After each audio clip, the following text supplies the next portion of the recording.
Good day, my fellow Americans and good people of the world. Today, I would like to address you in regards to the present situation. I am hoping for a good turnout to the end of this year, and I am remaining as optimistic as I feel compelled in my heart. Sometimes things don't work out exactly as we had planned, but sometimes things must happen the way they do in order to get us to where we need to be.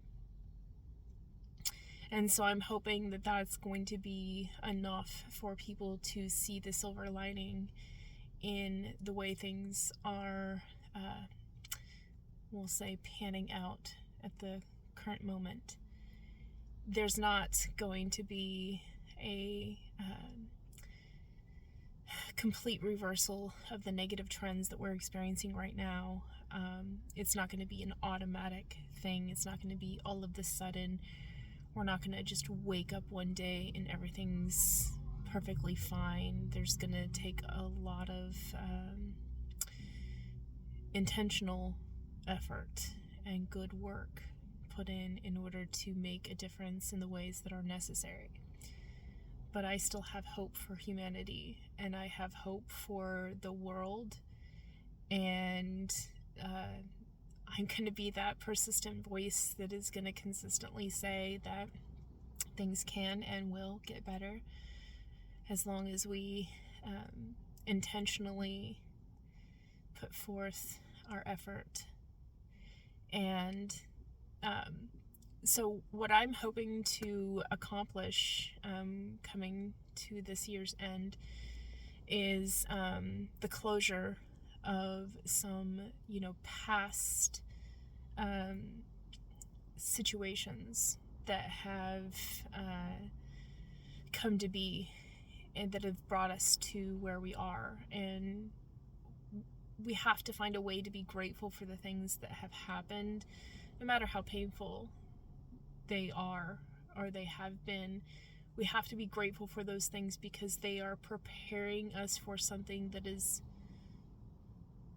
going to be a significant challenge. And there's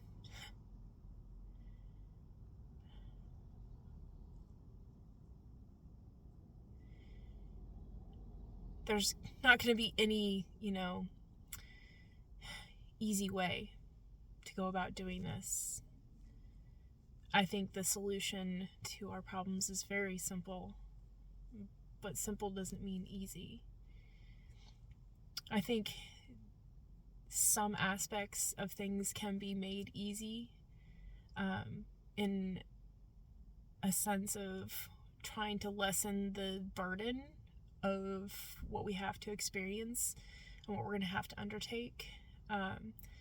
and a lightening of the load and a support through the struggle. And I think those are all things that are our collective responsibility to see to it that somehow things can, from here, improve. But we can't expect for us to move forward unless we acknowledge, where we've been and where we are right now. It's the work that we put in the present that's going to make a difference for the future. And you can't expect things to be better if you're not working on improving them today. And I have so much hope for want to make the world a better place, but I am just but one person, and I know I can't, but I do believe that we can.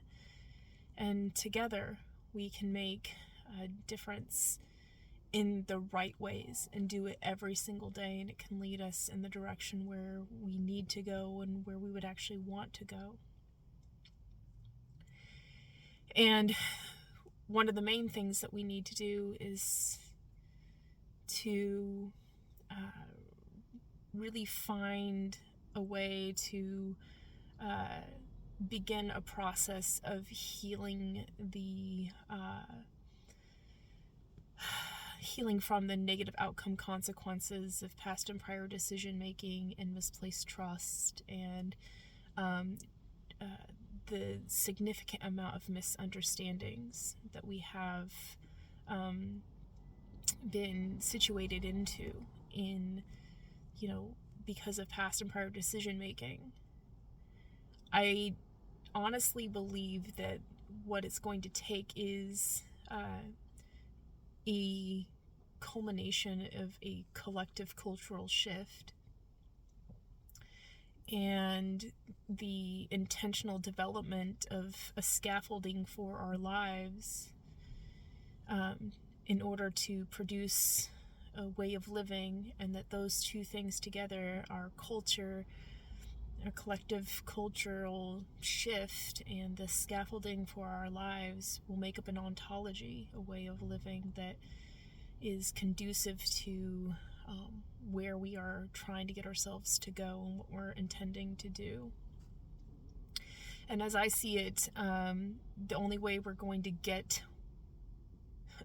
out of this mess is if we give ourselves a vision for the future to work towards intentionally.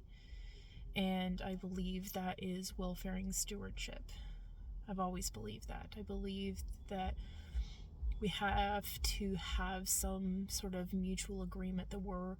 trying for things together, because working towards the betterment of ourselves and each other and society in general is important to what we're trying to achieve collectively. What we want to leave for our children, and what we want to know that they're able to experience that is so much greater than what we alone got to experience, like helping them to level up their life, and knowing that that's not going to be an easy task to intentionally set them up for success in the ways that we haven't been able to succeed. And a lot of that is because of the situational context, the historical context, and the fine context that we're living in right now. And so much holds us down and holds us back, and every day we wake up and there's a new atrocity and some new manifestation of toxicity and all of these really bad and negative things that is being shown in media, but it doesn't tell the whole story. It doesn't express the miracles that happen every day, the things that you see that are going on that help us. It's like a proof of life that we're still here, and we're still doing this thing, we're still succeeding. And that type of proof exists in so many facets of life. It's in the small things. I mean, you see it most profoundly in the small things, but it also has its expression in the big things. And far too much of the comings and goings of society is about amplifying the story of how bad things are, and then it very much reminds me of the movie Tomorrowland, where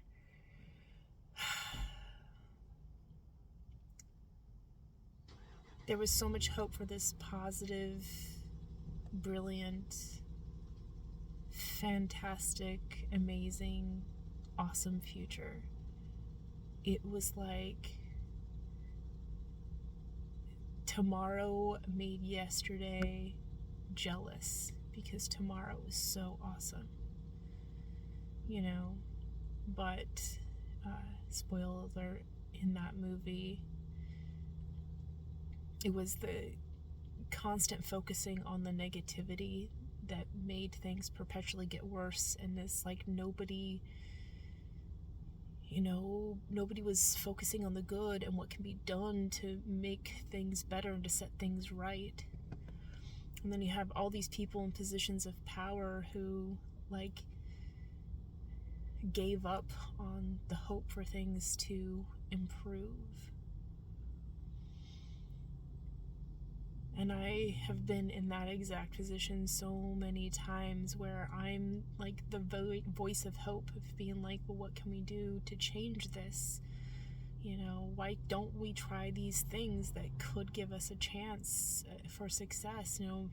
matter how small the probability? And far too few people are willing to listen because they have it all up in their heads that things are like set in stone and that they're not going to change, and this is the way things are, the way things have always been, and the way they're going to continue to be, and we just need to accept that fate and blindly walk off the edge of the cliff and know that that's what we get for what we've done, sort of thing. I'm not the type of person to do that. In every instance I've ever had in my entire life where I have been faced with the harsh truth and reality of just how devastatingly terrible things have gotten, and how things have taken such a dark turn for the worst in so many ways, I cannot help myself but to see the silver lining in everything. See the hope, see the chance for us to make a difference and make a change. And God, I've tried so hard in my life to find the type of people that can see that potential in everything, that know that it is extremely difficult.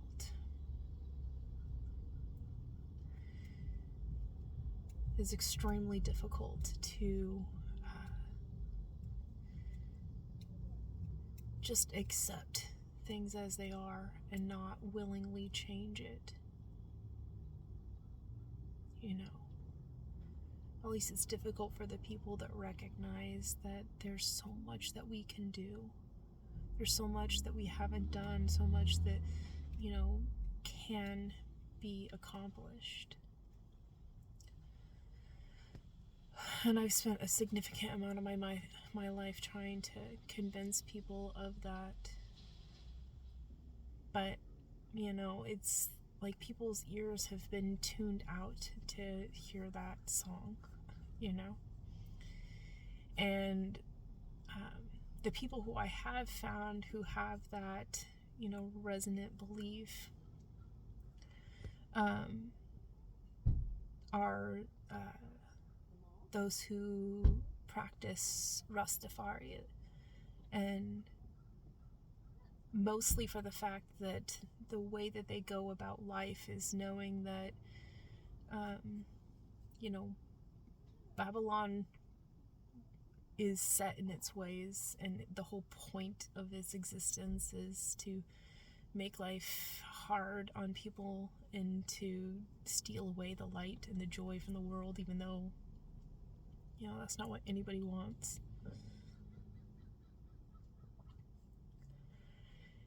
And that through intentional work and caring for yourself and others and believing in the good in yourself and others, and understanding that there is a higher force that is guiding everything towards literally the light and the truth and the way, and that you listen to your heart and you let it only be resonant with those things which are positive, and to seek to transmute the negative things as they come in, because the world itself is evil, and not evil in the fire and brimstone and the devil playing tricks sort of thing, but rather just it's deeply corrupted because of this atmosphere it's been festering in for so long, that things have been made this way. But for me, that just looks hopeful, because it's like, well, if things were made this way by the actions and choices and words and, decisions of humans, we can make a change, we can make it different, we can make it something new. And I've worked really hard towards trying to understand, like, what are the many different facets and approaches that we can take to make those changes. And I mean, I have looked into so many different approaches. I've come to deeply understand spirituality and the purpose and point of religion and the plan for which it's created for. And I understand technology and innovation and the advancements of industry. And I've understood the human aspects of, emotions and psychology and philosophy, and understanding the, elements of, like, virtues and values and all of these things, and then trying to understand what are the things that underpin the, momentum by which society advances. And in modern days, it's most obviously seen in the terms of our economy and how things progress in terms of our socio-cultural, political, environmental, economic orientations. Really has a lot to do with our sense of, like, our domestic order, but in that it's really just our sense of safe space and belonging, and knowing that there is so much about what we do and what we work towards and what we allow for and what we build for that creates this potentialitude that then gives people means to take that like a torch and carry the fire to the next tribal town, sort of thing. And with that, there's opportunity for bad actors with nefarious intent to exploit that, but there's also opportunity for good people and good humanity to make a positive difference in the world. And it's very much in the terms of, like, people say, the fight against good against evil. But I think really it comes down to, that whole fight comes down to what's in the heart of the individual. There's so much potential for good and so much potential for, bad humanity in an individual, and that the only way to, make the best outcomes that are for the best interest of everybody involved is to really respect that, given the safe space and the safe place to become who you are and who you're true to be, that people will naturally bring out their best. And that when there is a manifestation of something that's bad, it's because there's conditions, past and prior conditions, that have made for that to not work out in favor. And then we have to intentionally work to correct that. You can't go back and change what has happened. All you can do is understand, where that's leading, and diverge from that path onto a new path that gives a chance for something new to unfold from that, and to take everything that had come to be as a form of resiliency building. and fortification, and in preparation for meeting the challenges that are ahead. And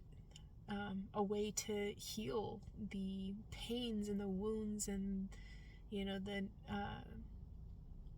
the sufferings that people experience from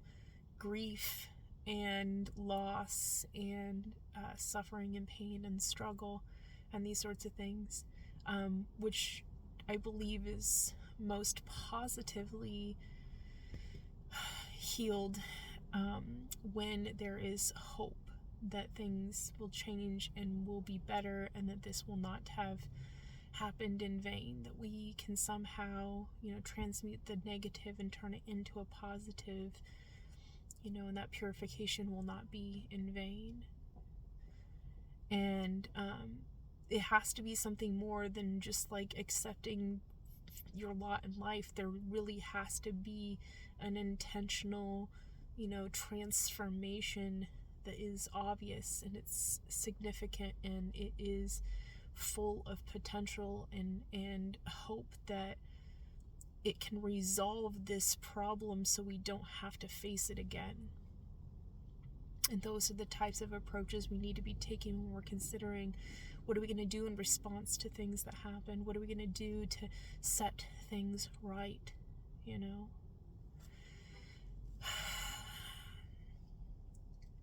And that all comes into the present situation. And just that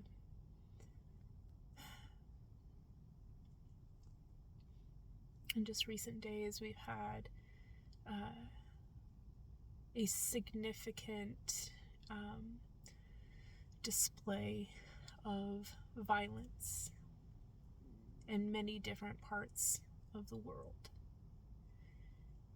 And innocence was lost. And we can't forget the wars that are still raging in many different parts of the world. Some that are just eternal conflicts between neighboring people that can't seem to find any good thing in common. And then the negative consequences of people who are bad actors with nefarious intent, who believe that they are entitled by the capacity to conquer and harm, gives them the right to do those things. And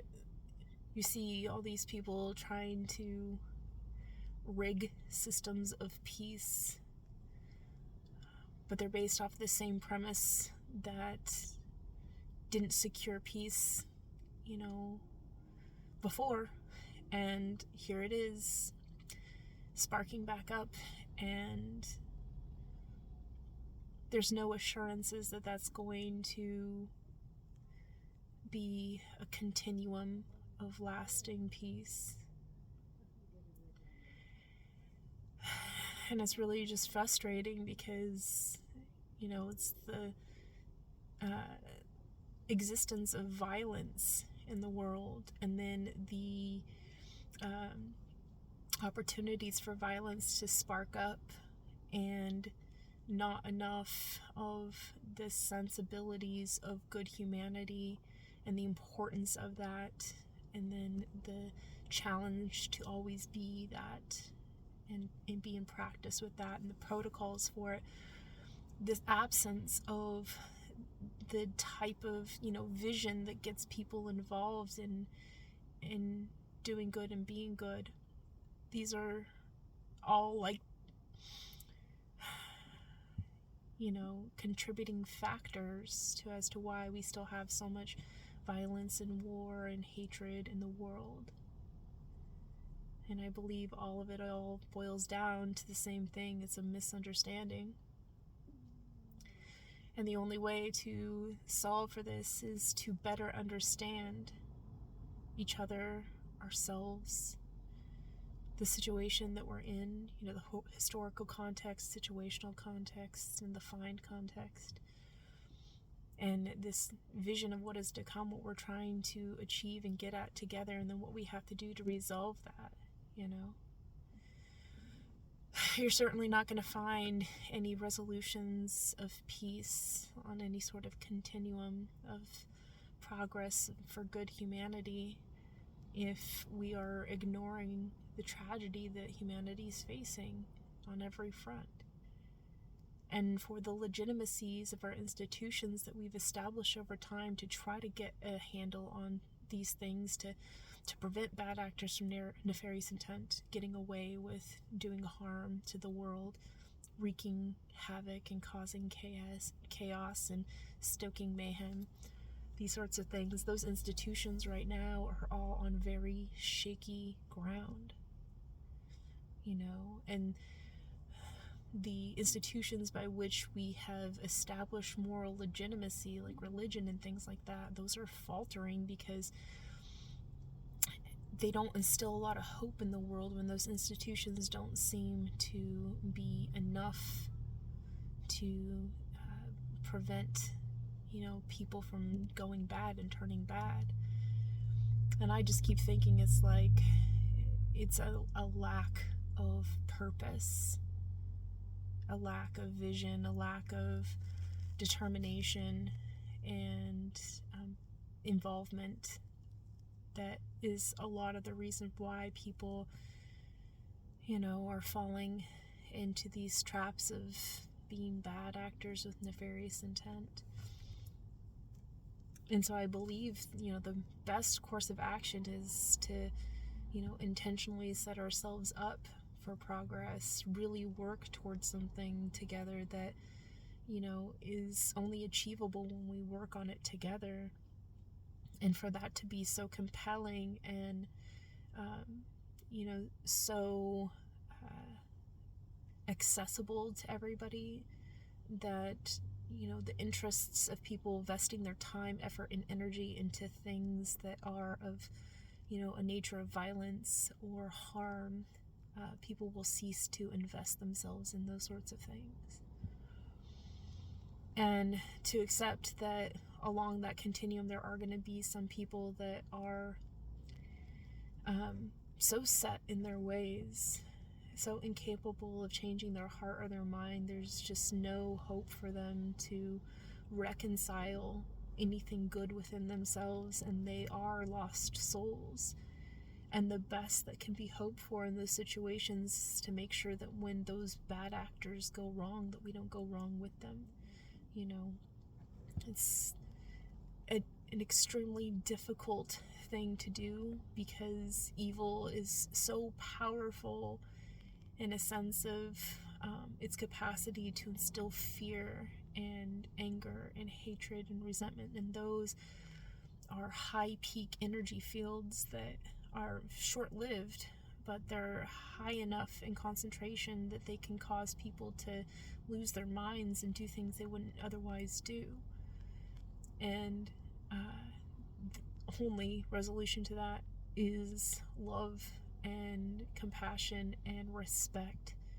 and appreciation and gratitude and these sorts of things. But when you see a world that's filled with so many bad actors with nefarious intent getting away with bad things, and that there's no institutions, there's no order, there's no law, you know, law is lawless, and people are just getting away with things left and right, who,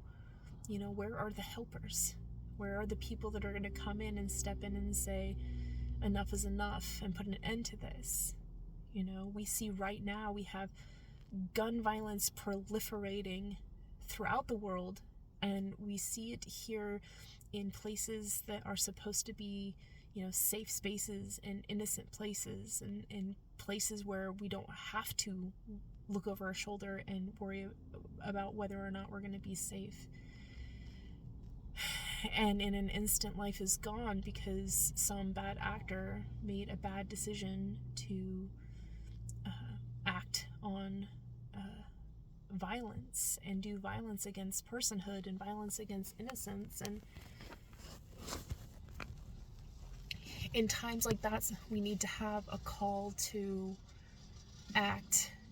decisively with a shift in policy that's reflective of, again, the situational context, the historical context, and the fine context. And instead we get a constant, echoing of thoughts and prayers out for the people who have now been victimized by something that we refuse to do anything about, because why? I believe here in the United States of America that 2A, our Second Amendment rights, is a part of the provide for the common defense. And I believe it is important that we have, responsibilities that come with our rights, and to approach it in such a way that makes sure that we have, sensible, conscious-led policies that help to keep us safe from the potentials of bad actors with nefarious intent being drawn into doing something that is so violent and cruel and wrong. And no thoughts and prayers are ever going to change that or ever fix that. I think a wiser solution would be that every single time gun violence happens in an area, that we have to have a decisive response to that in that area to help teach the vital lesson, and then just overall and in general, we should have the responsibilities of gun ownership. And I've spoken about this before in some of my policy stances in terms of approaching, licensing for gun ownership, doing the good work to prevent the fabrication of 3D printed guns, to make sure that all guns are required to have lock and key cases with serial numbers designated to them, and any person involved in a gun being a part of the line of a gun going into the hands of somebody that ends up using it for nefarious intent, that everybody in the line of transfer of that is a part of the line of responsibilities, and there needs to be accountabilities on every one of those fronts. Of course, the person who sold a gun isn't necessarily the person who pulled the trigger, so responsibilities and consequences are not going to be the same, but they have to reach the ascent of understanding that if you don't have the responsibility to take the precautionary measures to not set us up for failure, set the stage for which bad things could happen, you take the precautions that are necessary of just, assuming that everybody has the potential for good, but understanding everybody also has the potential for bad, and what can we do in the precursory steps to, preventing that from happening. And then what can we do to help to keep our places safer, and just understanding that there's going to be a need for more citizens that are able to stand up and protect and defend themselves, which is, again, a large part of what 2A is about. And then appropriate educations and things like that are necessary, and appropriate licensing and background checks and all these things. And, I understand there's a lot of politicians that are aligned with, organizations like the NRA, and they don't want to, go against their alignments with them, so they're never going to take seriously the need to have corrective policies that are put into place, or to have emergency procedures that go into place when these sorts of things happen, so that we can prevent these sorts of things from happening, or having, other people be inspired by, violence to go out and do violence of their own. I know that, policies like that are touchy because you don't want to upset all of the people who are aligned with NRA, like all the potential voters and whatnot. But it is much healthier for us to respond in such a way that's saying, like, what we're doing is a respect of your rights and an acceptance that everybody has responsibilities. and knowing that what we're doing is not about taking away, from good people their chance to express their two-way rights, but we are trying to lessen the opportunity for bad actors with nefarious intent from getting away with causing harm. And then we're at it again with another,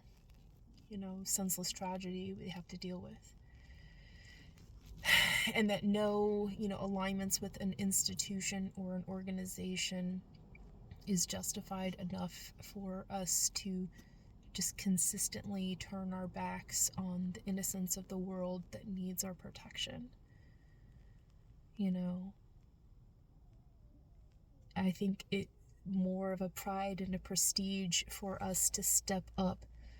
to defend our two-way rights in such a way that says that we're not going to allow bad actors with nefarious intent to get away with tarnishing that right for ourselves, to protect and defend ourselves. And so it's a disappointment. I feel pity and disappointment for politicians who are yet again, don't worry guys, we're going to investigate the bad thing that's happened now that it has happened. But, knowing all that, all it's going to do is just, help us to punish the person that was caught, but it's going to do nothing to inform any sort of policy decisions on our behalf to set things right, to prevent these sorts of things from happening again. Thoughts and prayers. That's never going to be enough to protect the world. We have to understand the situation that we're in and create this scenario universe that helps to correct for that. And the more that we foster an atmosphere of peace and congeniality and, mutualisms of respect and mutual interests, and mutual benefits, and mutual securities, will we be able to foster an environment in which those sorts of things are no longer a variable statistic of concern,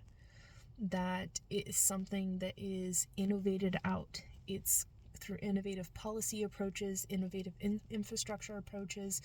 innovative social and cultural, inculcation of those social and cultural ideals helps to foster an environment where those sorts of things don't happen, and to remove the atmosphere of desperation that people get into, remove the opportunities for them to get, weapons that could do harm to themselves or others, and to stop allowing for the festering environment of violence to be, promoted or propagated, where we have, politicians, including the President of the United States currently, that is using violent rhetoric against certain populations of people. And it's cultivating a culture of acceptance that violence against people is tolerated. And we have to accept the reality that violence isn't just pointing a gun and harming somebody. Violence is also about, speaking in such a way that dehumanizes someone or makes them see their life seem less than value, and then makes people think that there is no consequences to your actions or your words, and to think that it is okay to, attack and bully and demean others, because that puts those people in a situation where that politician may be, reserved because they're in such a public situation that they're not going to be the one going and doing harm, but it's inspiring in others a sense that it's justified and it's okay because this person that's in the high position of authority has already devalued this human life to the point where, in my head, if I'm a person that isn't all there and together, and violence is the answer that, I find as my solution, am I going to be inspired by the president or other persons in public figure positions to take action against these people that I have already been convinced by leaders or role models that it's okay to do harm against those people because they're lesser than. So you're setting up in the minds of individuals who are predisposed to do violence, a sense that it's acceptable because these people in higher positions of authority have kind of given you the nod and the go ahead to do that violence, because they're perpetuating violent rhetoric. And then, having a history of pardoning people who do violence sends a strong message to people that don't worry, there's no consequences to your actions. And regardless of whether or not, POTUS would pardon somebody who does violence in that way, they have created the atmosphere where violence is acceptable, And then to be able to suggest that, violence in one way is acceptable as long as it's against certain types of people, you're going to create an atmosphere in which the people who are, on the end of the attacks that you're receiving are going to have desperation brought upon them because of the desperate situation that they're cornered into by this violence rhetoric and, violent mobs of people that are attacking individuals and threatening them and sending them, threats through, unsolicited, attention that is brought upon them because the president or some other public figure directs towards that individual. You're putting them in a desperate situation, and then left to their own devices without the social cultural inculcation of social and cultural ideals of, peace and mutualism and respects and self-restraint and self-control and these sorts of things. And then the high-profile people are not exhibiting self-constraint. Those people left to their own devices, what are they going to do but to lash out? And so you're creating an atmosphere where violence is acceptable. And everybody's level of, determination of what they're going to do is going to be different. And so you're setting the stage for failure to happen. And then when things that are bad that happen, not having the appropriate response to actually taking a proactive response to it, instead just saying thoughts and prayers and don't worry, we're going to investigate and figure out what happened, is not the appropriate approach to, snuff out that, issue before it becomes much bigger of an issue. So I'm really disappointed in the way that people are approaching their sensibilities of, the type of violence that we're seeing proliferated and the fact that it's becoming more and more, And then people are finding reasons to disagree with one another about petty BS that doesn't really mean anything in the grand scheme of things, and nobody has any common, interests, no common ideals that we can align with. And so you're going to find more and more factioning and more disagreements and more misunderstandings, and they're going to fester and they're going to boil over. When enough people have been pushed to their limit, they're going to do things that they wouldn't otherwise do. And so it's like crazy to think that we're creating this scenario, a universe in which, bad things are going to continue to perpetuate. We have to do something to change that. And when I see something happen, I want to respond, I want to react, I want to protect, I want to find a way to innovate out this problem. I want to be able to sit down and have the conversation with everybody to say, this happened in our world, and we don't want those sort of things to be normalized. We don't want to accept it. We don't want this to happen again. And in the scenario universe we live in now, we have to accept the fact that, politicians, the people who are supposed to be intervening on our behalf to help,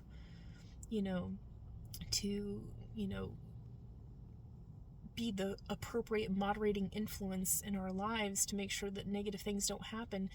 they're failing. They're constantly failing to do what is right in those circumstances.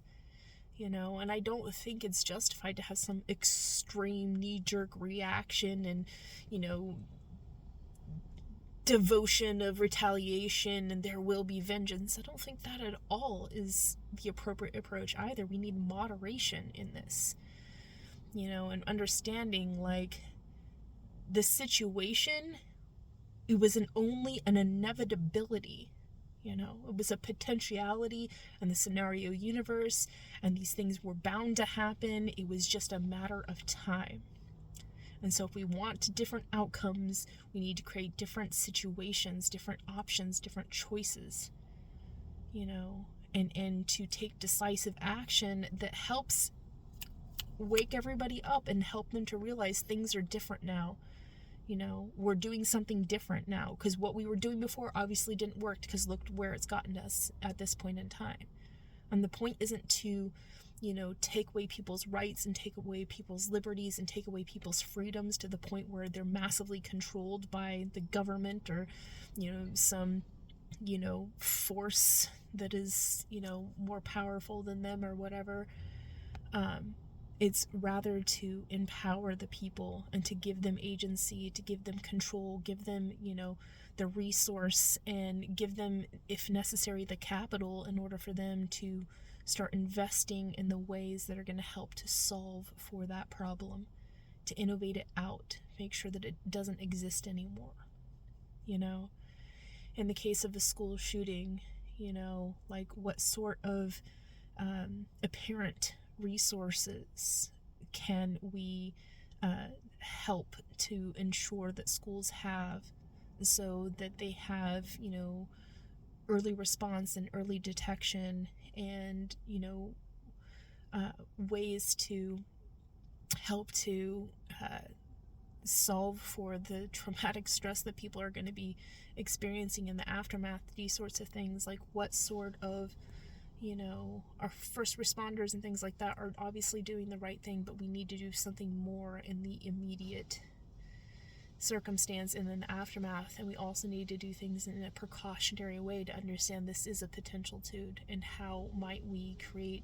foster an environment that is safe and secure, but also does not feel like it's an infringement on our liberties or our privacies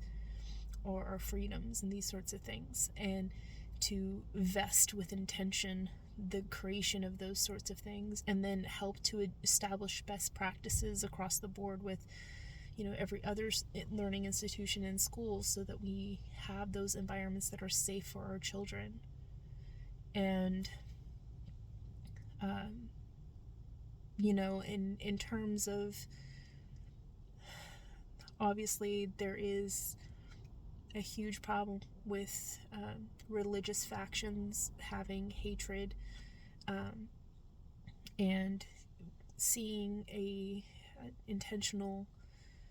targeted attack against certain individuals of a particular group is just a byproduct of the manifestation of a sense of that there is, one right religion or one right way to be or one right way to show up in the world. It's just because there is such a delineation of within religions, it's just a very stark way to reflect the fact that we have a lot of intolerance in the world and a non-acceptance for diversity. And so in any front where we're saying that diversity or not respecting and accepting somebody and how they choose to show up in the world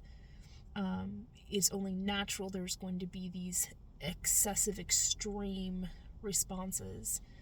to that and manifestations of that when somebody's,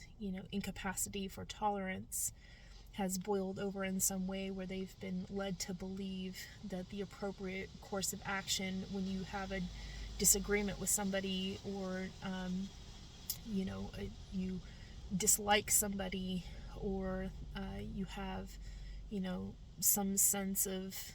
that person or that group of people is unworthy. If you don't have something of a conscience that could be collectively, culturally, instilled and inculcated into individuals, left to their own devices, the likelihood of them to perpetuate violence in an atmosphere of a world that has violence in many forms showing up everywhere, it's only a potential tude that is likely to happen, and you have to be able to solve for that by helping to establish the respect of differences in religions and traditions, and accepting a tolerance and acceptance and appreciation for different ideals and different ways of being, different colors of skin, different nations of origin, different languages people speak, these sorts of things, and really intentionally fostering a love, respect, and appreciation for every individual and how they show up in the world. And that's going to be the only way to solve for that, because what you're solving for is a misunderstanding of that there's anybody that is lesser than. You have to accept everybody is fundamentally equal. It was the whole founding principle of the United States, is like all men and women are created equal and endowed by their creator with unalienable rights, life, liberty, pursuit of happiness. And to take it away from anybody because of some discrimination is fundamentally wrong. And we have to solve for that and correct for that by breaking up this sense that, attacking people for their differences or their diversities will inevitably only fester and ferment and create a culture and an atmosphere in which intolerance will boil over when people left to their own devices are led to act. And so the resolution for this ultimately and fundamentally is to continuously foster a acceptance and tolerance and respect and appreciation for differences, and the cultivation of diversity as being a strength, because it gives us something to compare and contrast, and not treating in a lesser or more than value, but just rather like appreciation for the uniqueness of everybody and the beauty of who they are as a person, and want to champion for their success, because who they are is so amazing, and how they choose to show up in the world is so beautiful. And I know that it's hard for people nowadays to look at people in that way, but we have to somehow help to foster that, because that's going to be the solution to solving for this, rather than more people like POTUS 47, who is spending more time creating divisiveness and hatred towards certain people, that they don't even have time to honestly and sympathetically be there for those people who have been wounded by others who share the same sentiment of hatred towards others. It's hypocritical that on one side of your mouth to say, violence isn't the answer, and we need to have warmth and, compassion, but we have to have law and order. And I believe that's a quote that Donald J. Trump himself said. But here in the America that he's fostering and he's cultivating and he's projecting and he's role modeling is that in which compassion is wholly conditional on meeting a certain, level of categorization that he has deemed as acceptable. And, the warmth is only provisioned for those few to which, he even allows to be in close proximity to his sensibilities of care. And there's no law and there's no order. When you believe that the solution to the problems that we're facing as a nation is to deploy the armed forces onto the streets to intimidate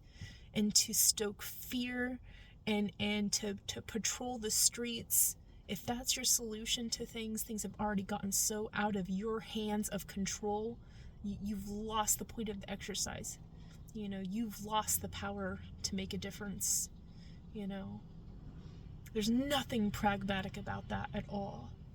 And to the point where, in the environment of,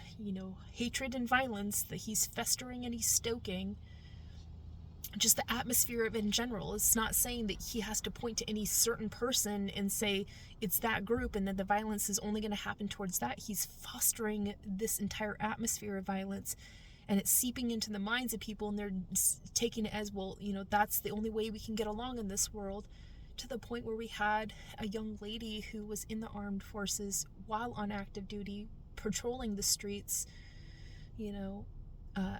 Her life was taken away from her. And now we have students in another school shooting, and their life was taken away from them. We have military members deployed in a foreign country in which we have fostered so much hatred and violence for a certain type of people and have done nothing to say, well, maybe that's not the approach we need to take. And then Donald Trump in his administration, of POTUS 47 administration, has done so much to destroy our soft powers, and is stoking more violence in the world. And then trying to project this sense of strong peace through strength. No, you're causing those people who have nothing but their ego to defend, to say, oh, you think you're strong enough? Well, watch how easily we can bring you to your knees. And then you see this massive threat of retaliation for an action of somebody saying, well, see, I got your goat, didn't I? There was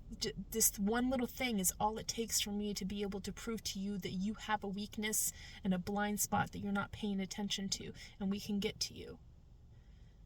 There's no amount of strength